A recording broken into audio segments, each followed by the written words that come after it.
Welcome to episode 6 of Lizzie's Bedtime Stories. My storyteller this evening is Rachel Dax. Welcome to the show, Rachel. Hello.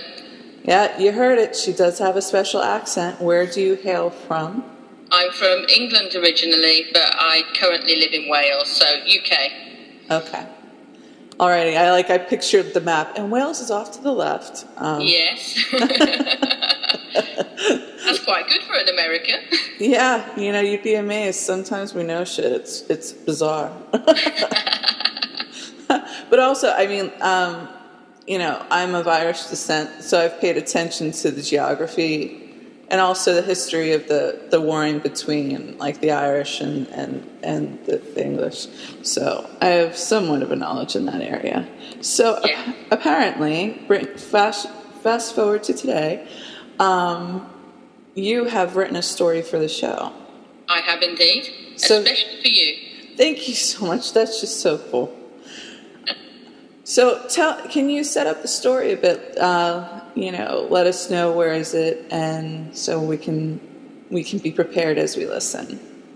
Okay, well, it's set in a very special kind of prison, mostly, and it's set in any time frame you really want it to be. And it's got 4 characters. One of the characters narrates the story from her perspective. And that's all I'm willing to say at this moment. There's a reason why she's being coy, but I won't tell you why until after you get a chance to listen to her story. How I Met My True Love by Rachel Dax. I knew through the length of my body that she was the one for me, the very first time I glimpsed her over the other side of the exercise yard. I could tell from her orange tag that she was condemned to death, but it didn't matter. There was something about her that made me know that she was good inside. She had such innocent brown eyes and such beautiful golden hair that I could not imagine what she had done to deserve such a fate. Perhaps, like me, she had simply made a few mistakes at the wrong time, and the punishment was too extreme for the crime. I was lucky, though. They weren't allowed to execute me. I was far too young and had a good chance of rehabilitation. But she was a couple of years older, and the same restrictions did not apply. She looked petrified, and all I wanted to do was run over to her and give her a cuddle to make it better. I had already been in prison for several weeks and had gotten used to the constant crying, shouting and stench, but I remembered how frightening it was for me on my first day, a few weeks before. Some of the prisoners were truly terrifying and did nothing but bark abuse from their cells. The guards, on the whole, were pleasant enough, but there were so many of us they spent most of their time just trying to keep us out of fights with one another and from trashing our cells. There was no room for love and affection in that place. Seeing her distress, I shouted over to her, "You there with the golden hair, don't be afraid, everything will be all right, I promise." She looked at me with terrified eyes and whimpered, "No, it won't. They're going to kill me next week and I haven't even done anything wrong. I'm innocent." Instinctively, I lurched forward to comfort her, but was instantly pulled back with a violent jerk by the guard who I was chained to. "Stay in line," he shouted.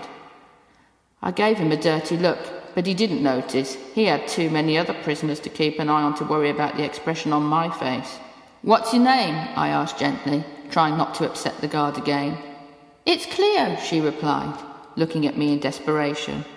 "Hi, Cleo. I'm Lucy and I'm going to do everything I can to get us both out of here. I promise."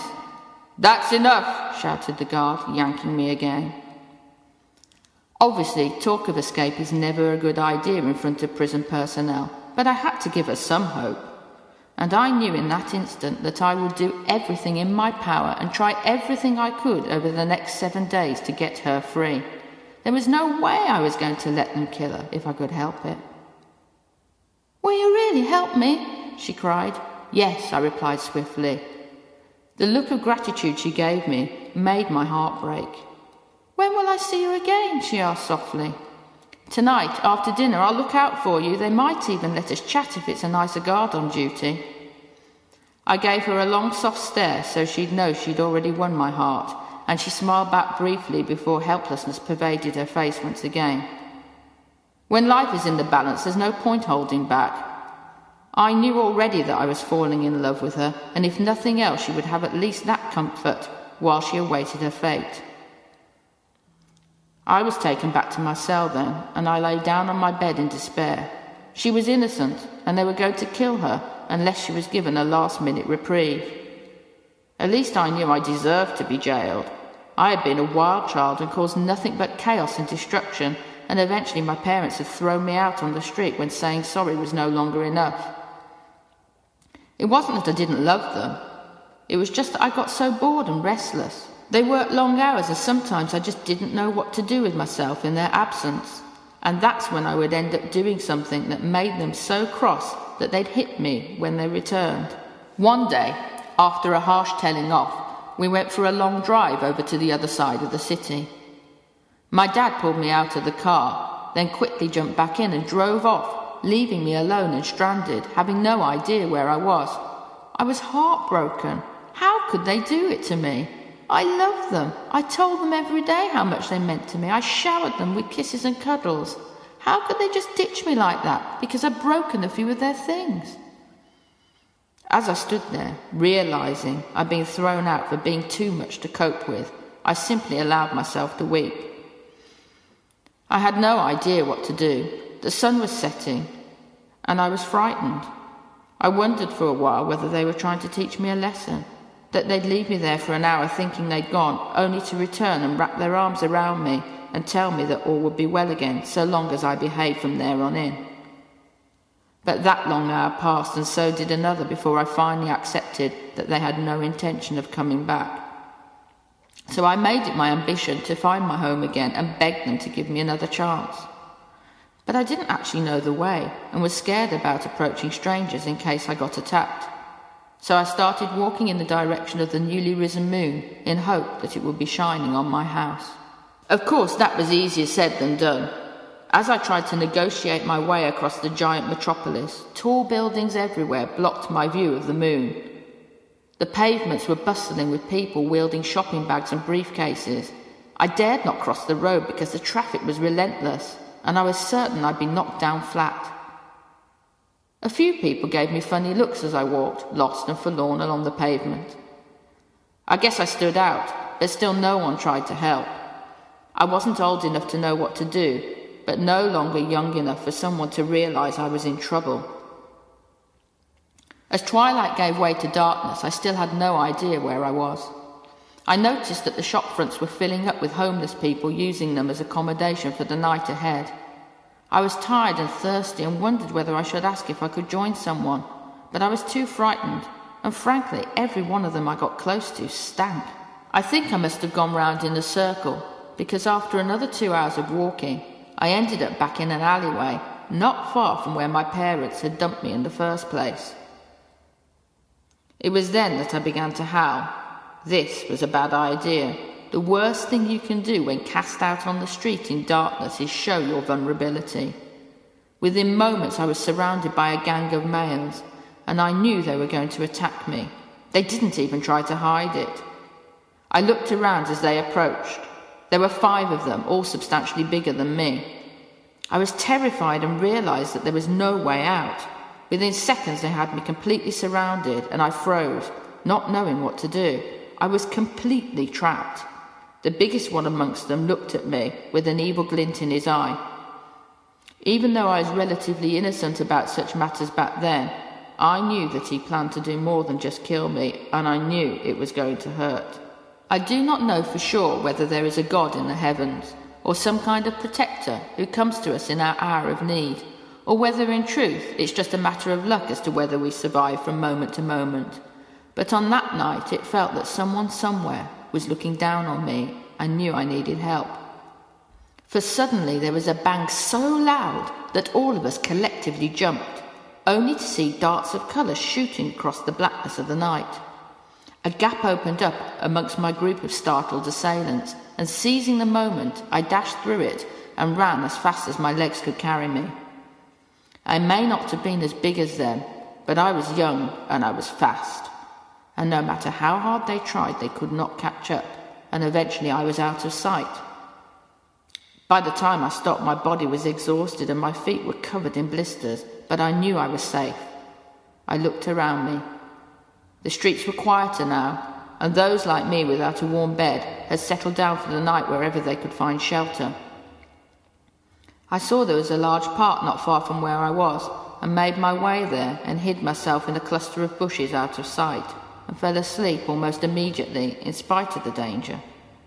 When I awoke the next day, every part of my body ached, and I could do nothing but whimper from pain and desperation. But there was no one there to comfort me. I was alone. I was abandoned. I had no idea whether I would ever find my parents again.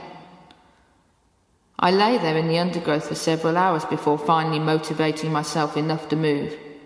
I was hungry, and no matter how miserable I felt, I wanted to live and experience happiness again. So I decided to see if I could find something to eat. I looked out from the bushes where I was hiding and noticed a woman sitting alone on a bench, eating ham and bread. Tentatively, I walked towards her, making sure that no one else was around who might attack. I waited until she noticed me before getting near, just in case she might not want me there and get cross. I stared at the food in her hand, and she looked at me and raised an eyebrow. "Well, you're a cheeky one, aren't you?" she smirked, throwing me over a hunk of bread. I chewed at it gratefully, but it wasn't enough, so I gave her my sweetest smile in hope that she might give me a little more. "Where's your mummy?" she asked, looking down the pathway. Her eyes rested on a woman surrounded by dogs of every size, chatting with a group in the distance. "Ah, I see," she said, getting up. "Well, it's your lucky day. I didn't like this sandwich anyway, so you might as well have the rest." At that, she picked up her briefcase and marched off in the direction of the street. The sandwich was delicious, and it did much to brighten my mood. After I finished, I went back to the bush where I had been resting and allowed myself another nap. My muscles still continued to hurt, and I had no idea how I was going to get home.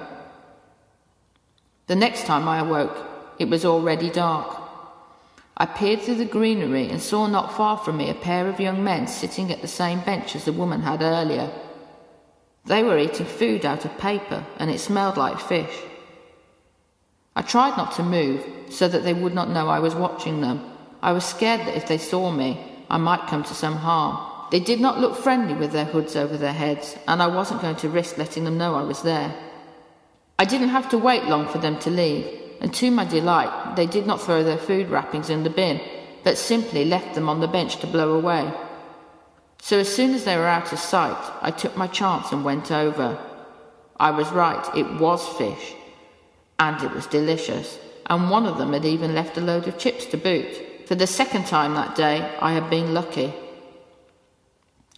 I might have believed in God for definite then, except for what happened next. I'd been so busy chomping away at the delicious food that I had temporarily become unaware of what was going on around me. And before I knew it, I was being grabbed by a net and swept up into the back of a van. I struggled wildly with my captors. I could not believe this was happening to me. I kicked and squirmed and did everything I could to get free, but nothing could stop them. They were too organised. They'd clearly done this before. They even wore thick leather gloves that meant that when I tried out of sheer desperation to bite one of them, it didn't even reach his flesh. "Bitch!" he shouted as he removed his gloved finger from my mouth and slapped me around the head. Then his accomplice opened the door of the pre-prepared cage and shoved me in it. I was convinced they were going to kill me as I jangled around in the back of their cold, dark wagon. It wasn't until being bundled out of the vehicle and into a brightly lit hallway that I realised that they were actually police. "Help me, my parents have abandoned me," I cried. But rather than listen to me, the two men talked to the woman at the reception desk. "We found her at the edge of Regent's Park whilst out on patrol. Be careful, she's nasty," said the officer, who I had tried without success to bite. My heart sank then. Perhaps if I had not lost my temper like that, these policemen might have helped me find my parents, but now they clearly hated me and wanted to get rid of me straight away. The stern-faced woman at the desk stared down at me, every so often writing something on a sheet of paper before looking up at me again, but she did not say a word. Are you just going to ignore my side of the story? I shouted angrily at her. Quiet, she boomed, glaring at me menacingly. Fuck off, I barked back, unwilling to be silenced. At which point, the police officer who still gripped me in the net hit me for the second time around the face. A few moments later, a man in a green uniform appeared, and he shook hands with both of the officers before staring down at me, collapsed on the floor, still inside the net. Right, let's get you behind bars, he said, with a bit of laughter in his tone. Let's hope she's as bad as it gets for the rest of the night, replied the officer who had driven the van. At that, the police went away and I was dragged by the net to a cell where I was dumped. By the time I met Cleo, I'd resided in that place for 3 weeks. The 4th cell on the left-hand side of the ground floor in one of the largest purpose-built prisons in London. They told me they would try and track down my parents, but because I had no identity on me, they didn't hold out much hope. As I spent long nights awake because of the relentless screaming and shouting on my wing, I wondered whether either of my parents now missed me and perhaps would come looking for me after all. But as the days went past, it seemed less and less likely that they'd ever come, and my heart broke forever. Because of all the fights, socializing amongst inmates happened infrequently. I tried to stay out of trouble, but it wasn't always easy. Sometimes we would be let free in the yard rather than chained to an officer. But if there was the slightest scuffle, they'd attack us with a water hose and chain us right back up again. I wouldn't mind, but I didn't start a single one of those fights. Yet nonetheless I ended up being soaked and chained more often than not. I had almost gone past caring, but seeing Cleo for the first time gave me a flicker of hope in my heart that happiness might still be possible. So I decided, no matter how much I was provoked, I would not fight back if someone attacked me tonight. It wasn't as difficult in the evenings to have a little more freedom, for they let just a few of us out at a time and only chained us to them if we were aggressive. I was lucky, because Cleo was in with us as well tonight. She was chained to a guard, but I walked over to her softly and matched her pace, not saying anything that might alert the guard to our plans. She gradually pulled away as far as she could be extended from her captor and sneakily kissed me on the cheek. Are you really going to help me if you can? She asked. Yes, I have no idea how, but I'll try my best. Is there any way out of here alive? There is only one way. It's taken me 3 weeks to figure it out, but I'm certain it's a good thing, because it always involves hugs and kisses and excited faces, unlike, well, you know. I stopped then, remembering her orange tag. Those that wore that were simply taken away by a guard with a stern face, and then their cell was filled with another inmate the next day. How did you know that that was what they were going to do with you? I asked. Because they did it to my sister straight away. We were living together behind some rubbish bins near a giant supermarket. She got her leg trapped and was bleeding, and I was trying to get her out when they caught us. As soon as we got here, they put an injection in her, and she was gone. And I heard them say they'd give me the usual chance of 1 week before doing the same to me. My heart went from broken to shattered then, seeing the pain in her eyes. How long were you sleeping rough before you got caught? I asked. A long time. Our father died and none of our aunties and uncles wanted to look after us, so they just turned us out on the street. I felt so sad then that I let out a little whimper, which attracted the attention of the guard, who looked down at me with a glare. Off you go, Lucy, he commanded, pulling Cleo back towards him. I'll do my darndest to free us, I promise. Will you marry me if I get us out? I asked, knowing I was being altogether far too forward, but unable to stop my emotions from tumbling over themselves. Of course I will. I fell in love with you the moment you called me over this morning, she replied before being dragged away. My heart flipped over with delight, and I almost skipped back to my cell in spite of the perilous situation. It is easier said than done, trying to persuade a human being that you are worthy of their help. I'm not altogether sure what the trick is, although there does seem to be some correlation between good looks and people's sympathy. Having said that, some of the ugliest and most freakish amongst us also seem to have found the happy ever after. So perhaps it is those of us who are just kind of average looking that have the least chance of getting out of prison alive. It's strange, you know, even in a prison where some are condemned to death, we are still a source of entertainment for those with darkened spirits. Some people visit the place simply to stare at us, with no intention whatsoever of actually helping. For them, we are just a fun day out. So it's hard to know if it is real when someone lingers at the bars.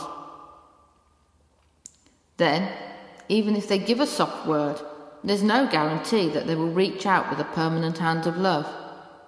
Countless times people whispered sweet nothings in my ear, only to choose another inmate over me when it came to the crunch. So I had no expectation of being successful in spite of my renewed will to be free. I concluded there were 6 different strategies I could try before it would be too late for Cleo. I told her the next morning, in our briefest of exchanges in the yard, to try exactly the same thing as me on each day. After all, if she got taken without me, at least she'd get to live out her life in comfort somewhere new and experience a little more love before the end. I kissed her quickly on the nose and told her I loved her before the inevitable separation was upon us, and returning the kiss, she told me again that she loved me back. So spurred on by the power of true love, when the first batch of visitors were let into the prison that morning, I did my best to try and impress them. The first couple, a man and a woman, not much younger than my own parents, lingered at the cell for a long time, staring in. I decided to go with a playful approach today, so I did a little dance and tried to sing them a funny song. But as I reached crescendo, the couple looked at one another and shook their heads before walking away. The next couple was slightly older and had a little boy with them. I could tell the adults liked me, especially the woman. I felt certain she would have asked to get to know me if it hadn't have been for her child, who turned to her and said, "I want one with a different colour hair." I was devastated, as you can imagine, as if the colour of my hair says anything about the measure of my love. Human beings, both young and old, have got their priorities back to front. And don't remind me here that I fell in love at first sight with Cleo. That was spiritual as much as it was visual. At least, I hope it was. Anyway, the rest of the visitors were much the same, and when I caught up with Cleo that night, she had had an identical experience. Being too happy and singing and dancing simply didn't work.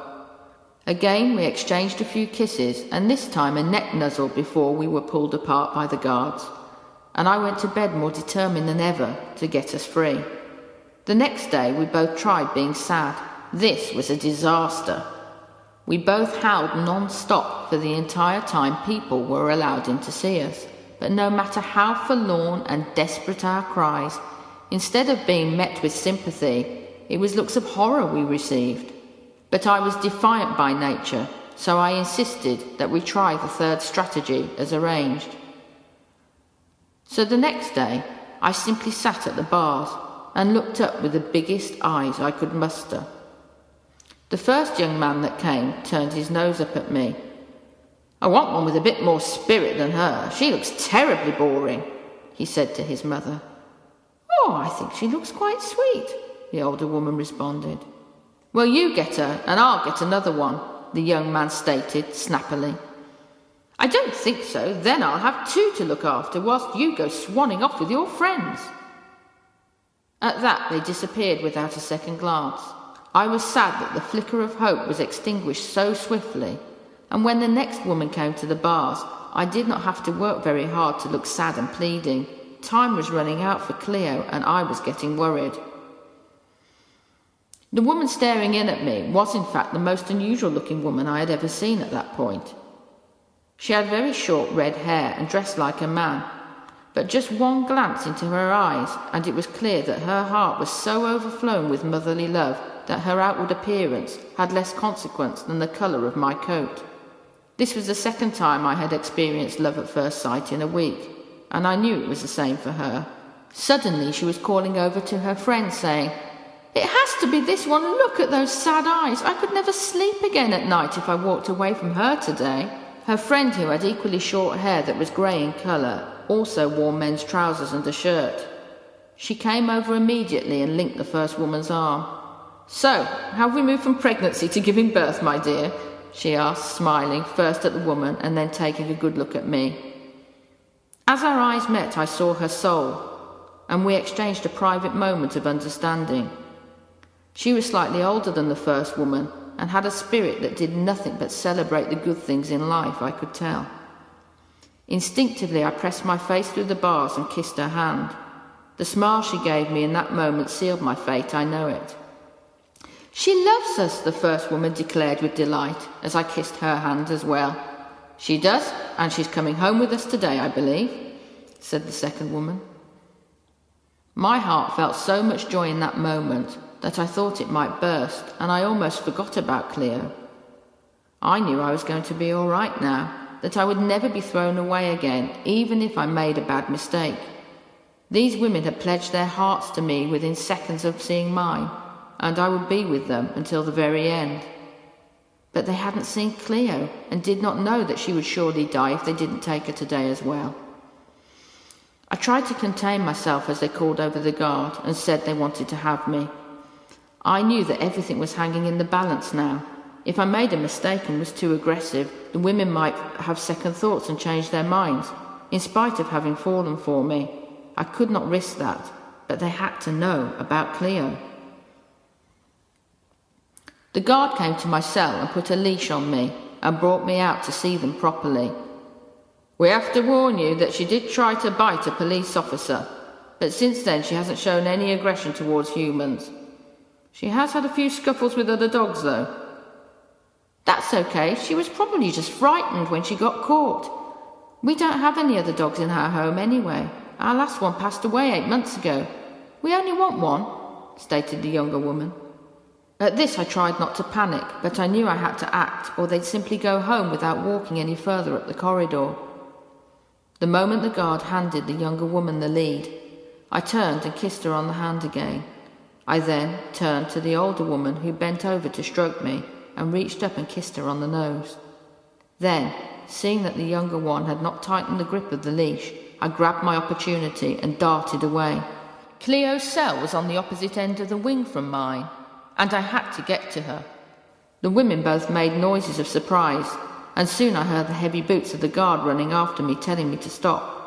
But I reached my destination before he could catch me.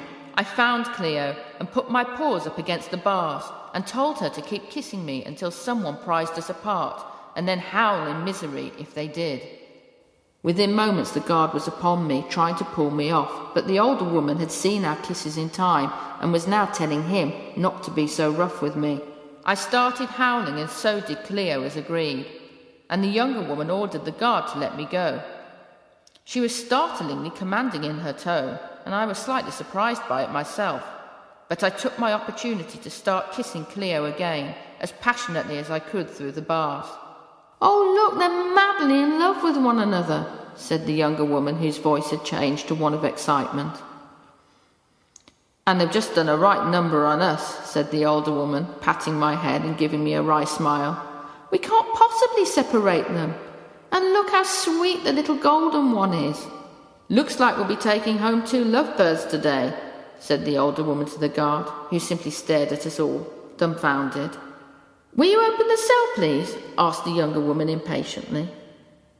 The guard glared a little then, and I wondered for a moment whether he might refuse, so I pressed my body into the woman with the grey hair. She put her hand on my head and bent over again to speak to me. "Don't worry, little friend. You got what you wanted," she whispered in my ear. When Cleo came out of her cell, she was so delighted that she did a little dance around the younger woman's feet before coming over and kissing me again. Then we stood together side by side, staring up at the 2 women in desperate longing and praying they would not change their minds. The older one spoke again. "I am Jane, and this is Fiona, and we are your new mummies," she announced. The 2 women pulled one another in for a kiss then and gave each other a hug, much to the disgust of the guard, but all I could do was wag my tail at the sight of them together. "You did it," whispered Cleo, as the women giggled about having been hijacked by 2 dogs. "We did it," I replied, giving Cleo an extra kiss on the snout. Before we knew it, we were being walked out to the women's car and driven to our new home. When we got indoors, the women excitedly showed us around their house. It had a big garden to play in, and a flat which meant we could go outside all day, even if they had to leave us. They showered us with the nicest food I have ever tasted, and gave us toys galore to play with. Not that we needed entertainment. Cleo and I were so in love we could barely contain ourselves. We spent the whole afternoon chasing each other around the sofa and play fighting on the floor, between climbing up on the women to let them know just how much we loved them too. When we were all too tired to play anymore, they took us up to their bedroom, where they had prepared us a giant basket with the softest covers you could imagine right next to where they slept. They kissed us both goodnight and told us they would love us forever, and then climbed into their bed. And as they continued kissing one another in the darkness, and telling one another what a fabulous day it had been, Cleo and I did the same. Well, that was certainly a surprise. Well, I thought I might be onto something with the whole dog angle, given the amount of Facebook posts about dog rescue and how I love my dog, and I'm just as guilty of dog postings on Facebook as well. So I thought, well, I'm onto a winner if nothing else, if I do lesbian doggies. This was just awesome because it was very surprising. It was very different. I was like, what is going on here? And I'm like, how on earth are they going to escape? And she's only been there for 3 weeks, but she knows how to do it. And, they're like, how are they getting away with kissing each other? And wow. I was trying to figure it all out. I was like, what the heck is going on? So you did a really good job of, I'm sure somebody other than me would probably get swift to it a lot faster than I did. I don't know. My mum listened to it last night, and I hadn't told her anything about it either. And she didn't realise until halfway through. So she had this visualisation of this poor teenager in some kind of strange dystopian society, and then suddenly she realised that the main protagonist was actually a dog, and she was totally surprised as well. So it's quite good that it works, because of course when you choose to write a story like that, you have no idea whether people will see through it straight away, or whether it will take them a little while to cotton on to what's going on. Yeah. You said cotton. Sorry, do I use terrible British words that work over there? There are no. That's just you know what? Actually, now I'm remembering the last time that I heard it was actually in a children's book. Right. And I can't remember the title, but the story was about a family on a farm, and they're going to plant a carrot seed, and each of them had a different plan to help it grow. Like, I'll water it, and I'll do this, that, and the other thing, and then what will the little girl do? She's like, I'm going to dance and sing. It's going to be wonderful, right? But each family member tried to do whatever, and that went well enough. But when she was singing and dancing, and the carrot grew larger and larger and larger, and so one of the characters, wow, that carrot sure cotton to our little Lizzie, or whatever, with the young girl's name. I was like, oh, cotton to. I was like, I've heard that before. So yeah, that was, I've had such a great amount of variety when it comes to the bedtime stories, and a lot of folks were concerned that it would be kind of tons and tons of erotica, and I know, like, when we all go to the gutter and like, ooh, adult bedtime stories, with a capital A. And actually, I've had several stories, even romantic ones, that barely have a kiss, nothing more. And I was like, wow, that's really chaste. They're all wonderful and fun. Like Andy Marquette's story referred to a night before, but it was really a fade to black scene. So, I've had a lot of little surprises, and this is my favorite one so far because I got snookered. Yeah. And they have really sweet little snouty kisses, don't they? So it's kind of a very cute little romance between the dogs. I know, and if any couple's going to get snookered by two dogs, there's a chance that it's a lesbian couple. Absolutely. I was like, she has a tag, and it means that she's going to die. Well, she got caught. Her sister got caught and was bleeding, and they killed her. Yep. I was like, what the hell society is this? This is crazy. This Rachel is crazy. But then it all made sense. Yes, it does. So I want to thank you for writing the story for the episode, and I really enjoyed having you on the show. Well, it's been great to talk to you, and hello to everybody out there listening to this, particularly the people I'm friends with on Facebook already. And, of course, if you want to join me on Facebook, I practically live on it. So hope to see you there. See you there.